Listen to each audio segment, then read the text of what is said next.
요한일서 1장 3절 같이 보겠습니다. 우리가 보고 들은 바를 너희에게도 전함은 너희로 우리와 사귐이 있게 하려 함이니 우리의 사귐은 아버지와 그 아들 예수 그리스도와 함께 함이라. 오늘은 3절 특히 우리와 사귐이 있게 하려 함이니 우리의 사귐은 아버지와 그 아들 예수 그리스도와 함께 함이라. 이 부분을 나누도록 하겠습니다.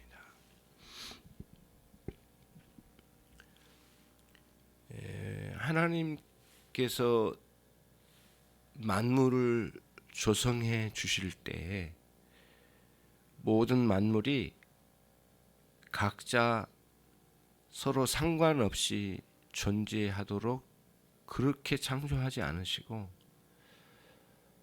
모든 만물을 창조하실 때 이렇게 식물과 동물, 또 동물과 동물 사이, 또 사람과 식물, 또 사람과 동물 사이 일정한 관계를 이루면서 살도록 창조해 주셨어요. 이게 창조의 원리잖아요. 그런데 또 우리에게는 하나님과의 관계도 하나님 분명히 주셔서 우리를 창조해 주셨거든요. 그래서 인간이란 존재는 하나님을 모르고 막 살아가는 것으로 놔두지 않으셨어요. 그래서 항상 하나님과 일정한 그 소통, 교제를 이루면서 존재하도록 창조하셨거든요. 그래서 사람이 하나님을 모르고 살아갈 때는 희미한 지식과 왜곡된 지식으로 살게 될 수밖에 없는데, 인간이 본래 하나님과의 관계가 있어야 되는데 그게 뭉그러진 상태가 되니까 이상한 종교에 빠지거나 미신과 우상숭배와 같은 것으로 자신 안에 있는 어떤 종교성을 해소시키려고 하는 욕구들이 분출이 되는 거예요. 본래 하나님과의 관계라고 하는 희미한 그림자만 남고 하나님을 제대로 알지 못하니까 그런 일이 일어나는 거거든요. 제가 지금 이렇게 드리는 말씀은 인간이란 존재는 홀로 내던져진 존재가 아니라 끊임없이 만물과의 교제, 그 무엇보다도 하나님과의 깊은 소통, 교제를 이루며 살아갈 존재라고 하는 것을 말씀드리는 거예요. 오늘 사도가 우리에게 생명의 말씀을 전하려고 하는 이유를 우리에게 알려주거든요. 그거는 곧 우리에게 사귐이 있게 하려 함이라. 그런데 아버지와 그 아버지께서 보내신 예수 그리스도와의 사귐이라고 아주 명료하게 그 사귐을 이야기해 주고 있어요. 본래 사귐이라는 뜻은 함께 한다라는 뜻이 있고요. 이 사귐이라는 뜻에는 참여한다라는 의미도 있고 또 어떤 함께 그 동반한다, 동반자의 개념도 있어요. 동반의 개념, 참여한다는 개념, 또 이렇게 함께 한다라는 그런 의미가 이 사귐이라는 용어 자체에 이렇게 있는 거예요. 본래 이제 그런 뜻이 여기에 담겨져 있어요. 그래서 하나님께서 부르시고 우리를 거듭나게 하신 모든 그리스도인들은 사실은 하나님의 그 생명을 공유하는 자, 함께하는 자, 참여하는 자, 그 생명에 참여하는 자가 된 사람들이에요. 기독교인이 되었다고 하는 가장 중요한 것은 하나님의 생명에 참여하고 그 생명을 누리는 거고 함께하는 거예요. 그게 핵심이거든요. 그 함께하고 누리는 것 자체가 하나님과의 사귐을 통해서 그 자체가 또 사귐이에요. 사귐. 그래서 베드로가 자신의 서신 두 번째에서 뭘 말했냐면은 지극히 보배롭고 큰 약속을 우리에게 주셨는데 이 약속은 다른 게 아니라 우리의 정욕을 따라서 이 세상에 썩어질 것들을 누리면서 또 거기에 빠져서 살지 않고 그런 것들을 피하여 그런 것들을 외면하고 신의 성품에 참여한 자가 되게 하려 하심이라. 신의 성품에 참여한다는 것은 하나님의 생명을 함께 누리고 그 생명을 사귐 속에서 참여한다는 거예요. 사귐 속에서 하나님과의 그 사귐 속에서 그 교제 속에서 신의 성품에 이렇게 참여하는 것이죠. 그래서 기독교인이라고 하는 것은 생명을 구하고 있는 사람이 아니라 이미 생명을 받은 사람이고, 기독교인이라고 하는 것은 그 생명을 누리고 싶어 하는 데만 머물러 있는 게 아니라 이미 누리고 있는 사람이에요. 그리스도인들은.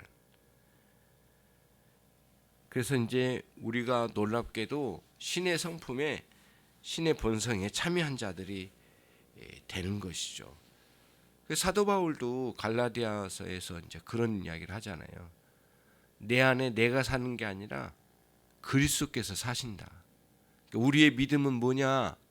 그렇게 묻는다면 내 안에 내가 사는 게 아니라 그리스도께서 사신다는 거예요. 오해되기가 쉬운 게 나는 자체가 뭐 없다 그런 뜻이 아니에요. 무아지경으로 들어간다 그 뜻이 아니고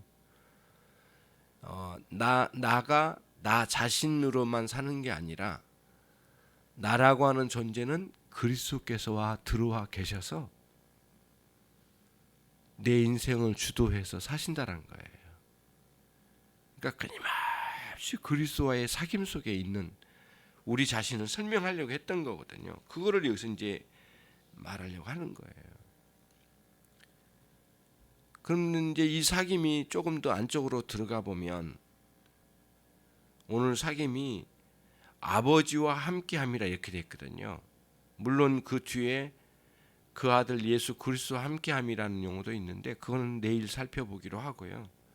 오늘은 아버지와 함께함이라 이 부분만 함께 이제 생각해 보고자 하는데, 우리 편에서의 교제를 한번 생각해 볼 필요가 있어요. 하나님은 우리를 아시는 분이시잖아요. 이미 아시고 이후로도 아시고 현재적으로도 아시는 분이에요. 하나님께서 우리를. 근데 우리는 본래 하나님을 모르던 자였잖아요. 그런데 믿음이라고 하는 굉장히 놀라운 역사가 우리 안에 있게 되면서부터 하나님을 알게 되었어요. 이게 가장 놀라운 일이 되는 거잖아요. 그래서 하나님에 대해서 더 이상은 멀리 계신 분이거나 더 이상 하나님은 우리에게 낯선 분이 아니시라는 것을 알고 느끼고 경험하고 있는 게 그리스도인의 신앙이거든요. 믿음은 하나님이 낯설게 느껴지지 않게 만들어내는 성령의 역사하심이었어요. 그런 관점에서 보면 하나님 아버지와 함께 함이라라고 하는 이것은 우리의 믿음 자체가 이미 하나님과의 깊이 친근하고 매우 친근한 관계에 있다고 하는 것을 우리에게 말씀해 주신 거거든요. 그런 의미가 담겨져 있어요.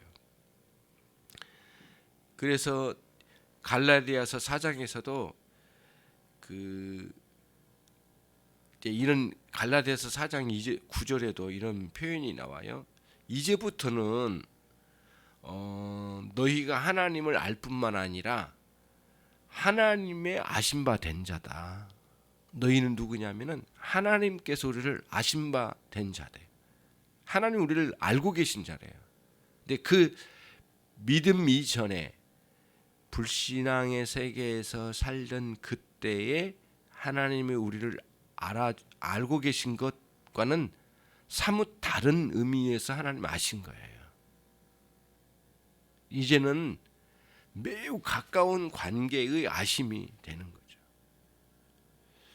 여러분, 사귐이라고 하는 것, 누구와 교제를 나눈다고 하는 것은 그 사람에 대해서 단순히 스쳐가듯 아는 사람이 아니잖아요. 깊이 알고 그의 생각하는 바를 상당 부분 알고 그가 가지고 있는 정서, 그가 꿈꾸고 있는 것을 어느 정도 방향을 알고 있잖아요. 다는 알지 못하지만은 인격적으로 대화할 수 있고 기쁨과 슬픔과 아쉬움을 함께 대화로 나눌 수 있는 관계잖아요. 그런 사람이야만 사귐이라고 하는 게 있거든요. 이성 간에는 말할 것도 없고 동성 간에도 마찬가지잖아요. 사귐이라고 하는 거는 상대방을 서로 아니까 사귐이 이루어지는 거거든요. 그래서 그 사귐이 훌륭하게 잘 이루어지려면 상대방을 알 뿐만 아니라 받아들여지는 일이 있어야 되잖아요. 상대방이 말하는데 받아들이지 않는다? 어려운 일이거든요. 상대방이 좋아하는 것을 기뻐하지 않는다? 사귐이 안 이루어지는 거예요. 이루어지기 어려운 거죠. 인격적인 관계가 형성돼야만 사귐이라고 하는 게 있게 되니까요. 그래서 우리들이 하나님과 사귐이라고 하는 이 놀라운 교제에 이제는 낯선 하늘 어디에 계신 하나님이 아니라 우리의 아버지 되셔서 우리와 늘 함께 하신 아버지로서의 인식이 아주 강하게 생생하게 실제적으로 경험되는 일이 있기 때문에 사귐이라고 하는 일이 있는 거예요. 만약에 그런 상황이 없다면은 결코 교제를 못 누리는 거거든요.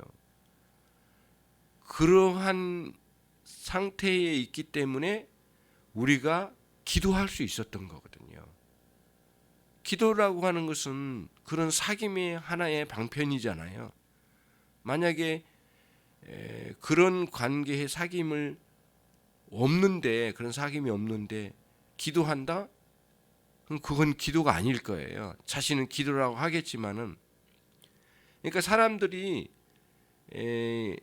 많이 기도들을 한다고 하는데 기도가 아닌 경우가 이제 그런 문제예요. 그런 사귐의 관계가 없는 상태에서 또 그런 사귐의 생생한 경험이 이루어지지 않고 있는 가운데서 막 기도해 돼버리는 게 기도가 되겠느냐는 거예요. 그럴 수가 이제 없다란 거죠. 그래서 하나님 아버지와 우리 사이의 사귐은 제일 먼저 하나님을 아는 것이 핵심이 되는 거고, 그다음 그분과 우리 사이에 매우 친근한 관계를 실제적으로 누린 것이 우리의 사귐의 핵심이 되는 거예요. 거리감이 없어요. 그래서 우리가 신앙생활을 하다 보면 시험에 빠질 때는 하나님과의 거리감이 생기잖아요. 하나님과 소원한 마음이 생기는 거예요. 그리고 점점 실증이 나고 짜증이 나고 멀어지고 싶고 별로 관심도 없고 그 사이에 썩어질 것들에 대한 관심이 굉장히 많이 생기는 거죠. 이 세상에 썩어질 것들. 아까 신의 성품에 참여하려면은 이 세상에 썩어질 것들, 정욕으로 인해서 썩어질 것들에 대해서 피하고 외면하고 신의 성품에 참여해야 된다고 사도 베드로가 이야기했잖아요. 베드로 후서에서 그런 거예요. 아침 오늘 일어나서 첫 번째 눈 뜰 때 첫 번째 든 생각이 이거였어요. 예수 그리스도에 대해서 무한한 관심을 두려고 힘쓰라. 그게 제 첫 번째 생각이었어요. 눈 뜨자마자 그게 생각이 나더라고요. 그래서 빨리 가서 읽던 책 모서리에다가 메모를 해놨거든요. 너무 이 세상의 관심에 많이 빼앗기고 있는 상태를 방치하지 말자. 제 나름대로 쓴 거예요. 예수 그리스도의 인격과 예수 그리스도의 사역에 대해서 무한한 관심을 두자. 예, 이거야말로 정말 소중한 거다라는 그런 인식이 들어서 바로 메모를 해놨어요. 잊어먹지 않도록. 그래서 그때 그 순간에 느꼈던 감을 그대로 살려서 다시 한번 생각해 보려고 메모를 해놨는데 또 깊이 더 생각해 봐야 될 일이라고 봐요.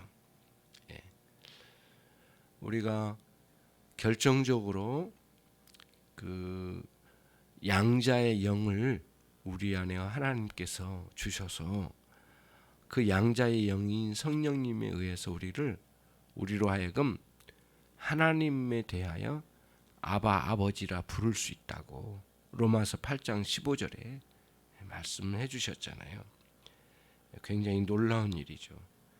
그 결과 우리는 자녀이고 하나님은 우리 아버지 되심. 하나님을 늘 즐거워하고 하나님의 임재 의식에 충만함 가운데 살아가는 것보다 더 소중한 것은 오늘 없다고 생각이 돼요. 이 오늘 하루에 하나님에 대해서 즐거워하고 그 하나님을 즐거워하고 그 하나님의 임재 의식에 충만함 가운데서 그 사귐을 마음껏 누리시는 복된 하루가 되셔서 오늘 또 승리하시기를 바랍니다. 기도하겠습니다. 하나님 아버지 감사합니다. 이 아침에도 귀하고 복된 말씀 하나님 아버지와의 사귐에 대해서 들려주심을 감사합니다. 오늘 또 가장 복된 날이 되게 해주시되 무엇보다도 하나님의 임재의식에 충만한 하루가 되게 해 주옵소서. 예수 그리스도의 이름으로 기도 올리옵나이다. 아멘.